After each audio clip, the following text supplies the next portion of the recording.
Ever have good ideas for people? Well, keep them to yourself.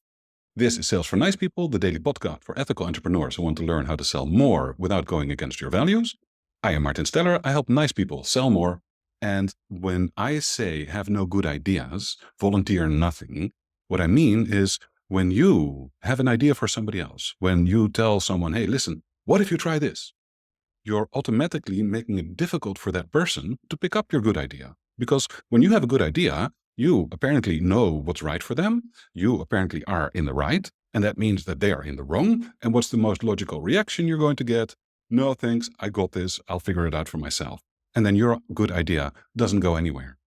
So that is a very frustrating situation because you have good ideas. You are outside of their bubble. You see opportunities and possibilities that they might not have seen. And your good idea probably makes a lot of sense. And if they would pick it up and implement it, it would do them a lot of good. Except because you come out and volunteer your good ideas, you're most likely to get psychological reactance, which is what happens when somebody tells us what to do.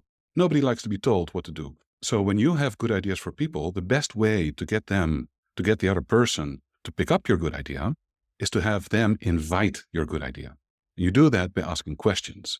Instead of telling people what they should do or what would be right for them, ask them questions about their problem, about what they have tried, about the different opportunities. Ask people questions that will help them get clarity. Ask people what the different possibilities are, what the opportunities are, what is the cost of keeping the problem. Ask them what they have tried before to solve it. And then at some point, they're going to say, well, what do you think? What do you think I should do? What do you suggest? Do you have any recommendations?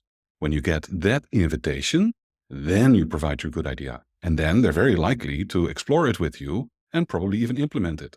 And the same thing applies to your sales. When you come out and tell your buyer that they should do this thing or they should do that thing, you're most likely to trigger psychological reactance. And that doesn't help them.